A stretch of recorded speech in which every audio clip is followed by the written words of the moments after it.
Last night, the Denver Nuggets were able to defeat the Los Angeles Lakers 133 to 96, uh, in which a lot of people were disgusted by the loss. A lot of Lakers fans, including Lakers legends, Magic Johnson, in which I'll talk about later. But the biggest story that nobody is talking about and nobody has really even said anything about this player throughout the whole season is Jokic, aka Joker. Yes, I've said it before. Joker is unorthodox. And as much as he is unorthodox, he's very underrated. Now, true enough, he didn't score the most points on the floor last night, in which it was Highland. He didn't. Jokic didn't really need to do that much, and of course, it was Green who had 26, and Highland had 27. Uh, it was a pretty much spread out effort throughout the Nuggets. Even Will Barton chipped in. Reed, uh, he had 11, and Jokic, of course, had a monster triple double, which hasn't been anything new. Now, as for the Lakers, LeBron had his 25, 9 and 2. Russell Westbrook, second lead scorer, had 19, 3 and 5, and Howard had 13 points and 3 rebounds. But Jokic was making Howard look like he was 60 years old out there. A young Howard probably would have defended Jokic a lot better, but it was clear that Jokic is the uh, is a supremely skilled big man. Now, in terms of moves and being able having a lot more in their bag, a lot of people will say Joel Embiid. But see, my argument with Joel Embiid is that he's not as versatile. While he may handle the rock and everything, he's not as versatile as Jokic, and Jokic impacts his team a lot better, given what he's having to build work with. We've been talking about John Morant. A lot of people have been talking about Steph Curry, and a lot of people have been talking about um, Giannis. But the guy that's underrated is Jokic. Jokic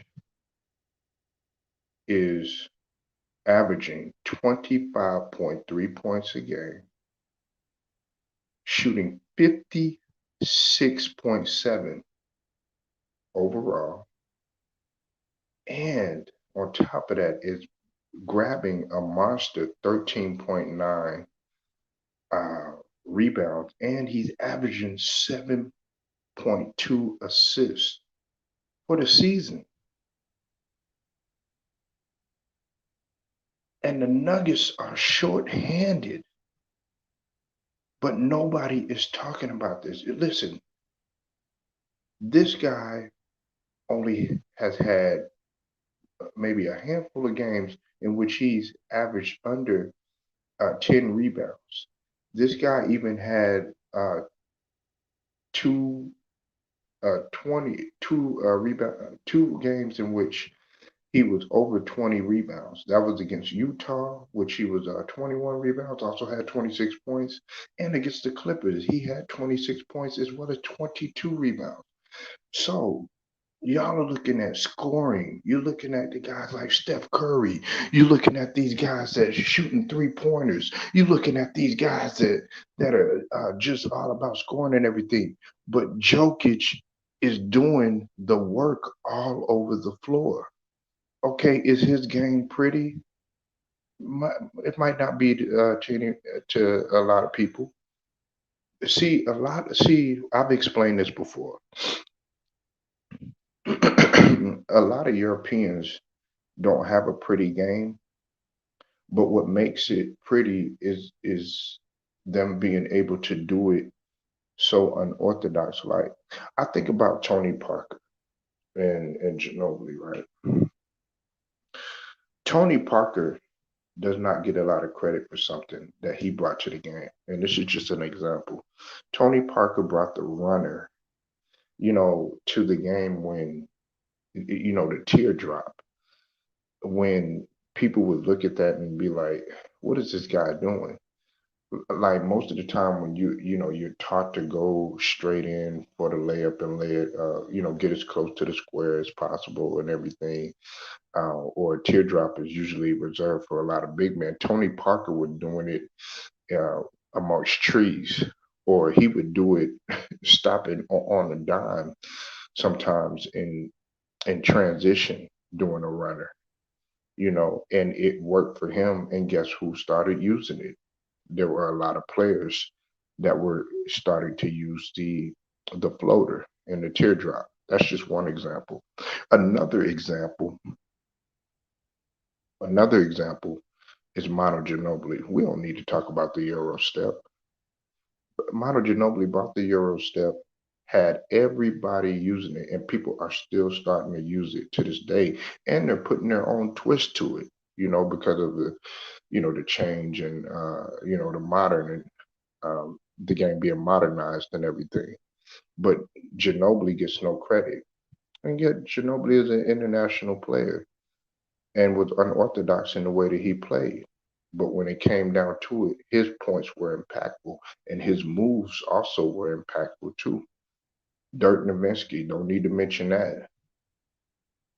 People are putting their own twist to what Dirk Nowitzki does, and see what a lot of people don't understand.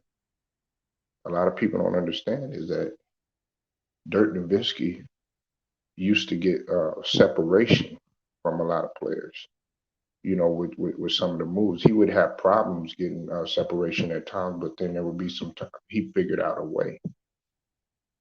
So what I'm saying is that like last night, it was one move amongst many, but there was one particular move when Jokic spent around, had Howard going each and every way. Actually, Jokic, if he was like supremely athletic and everything, the space that he created with Howard, he actually could have dunked on him the first time. But then he came back, had Howard jumping, then just finished softly at the rim. I don't think a lot of people are appreciating a guy like Jokic and what he's been doing and how he's been able to carry Denver. And make no mistake about it. You could sit here and you could criticize the Denver Nuggets and overlook them and everything like that. Denver's got, I don't think people realize the Denver Nuggets right now at this point in time, they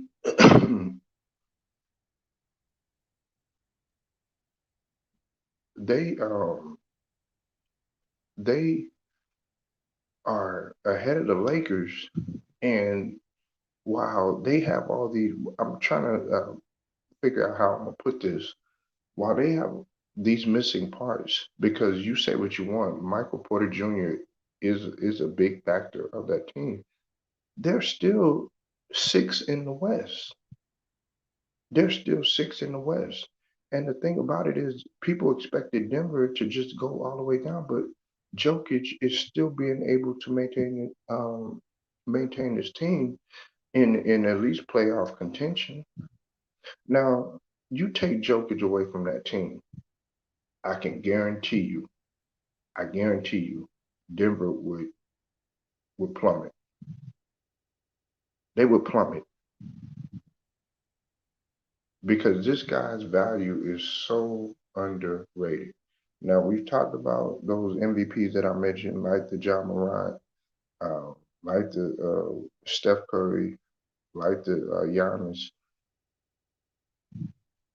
Some people even have LeBron James as the MVP candidate.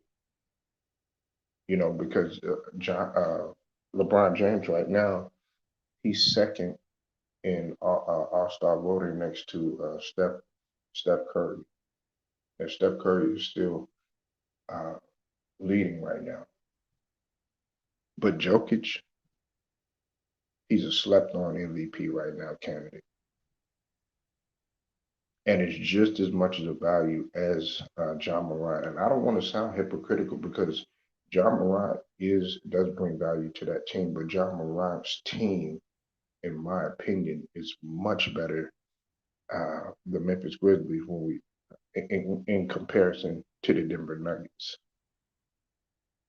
Especially when you have a player like Brooks who's missing, and once he comes back, they're fitting they're fitting a surge, provided that the chemistry doesn't get messed up.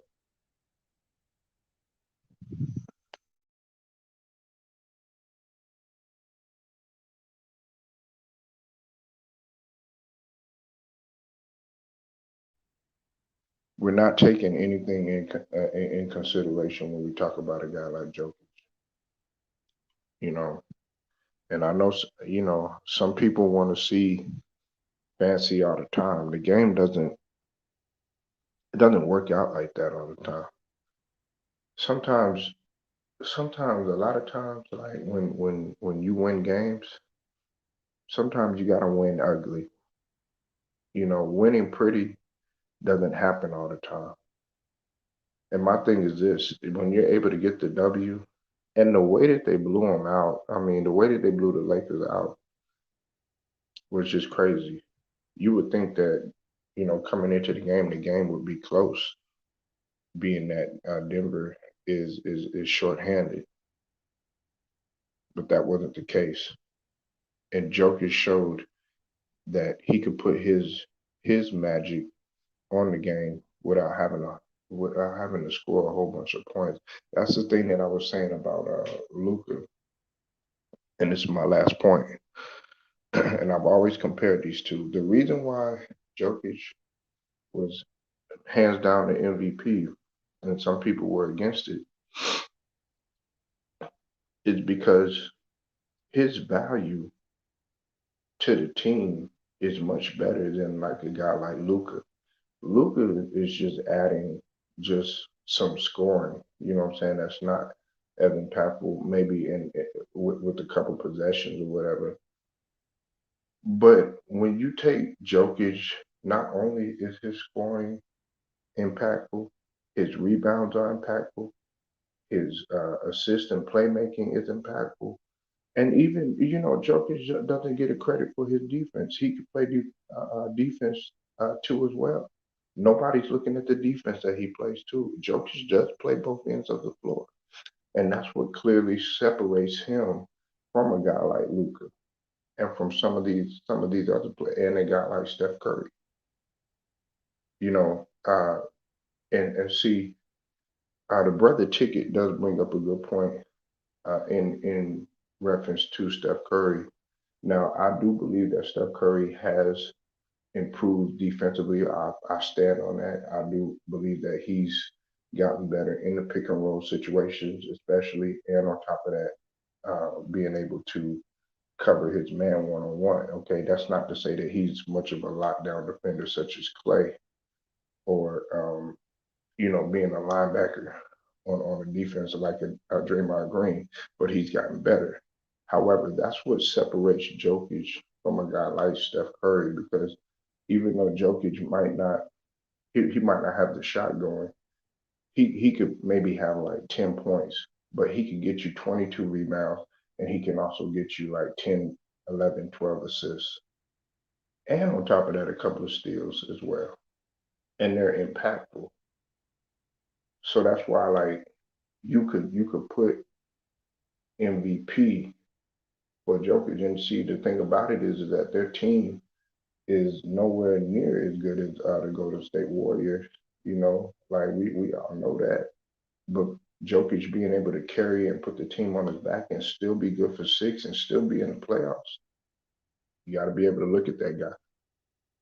So, y'all let me know what you think. Where do you think Jokic stands in terms of his value or MVP, talent wise, all of that? Leave your comments, like the video, share it, subscribe, and hit the notification. Polo Sports Talking Entertainment. I will get at you later.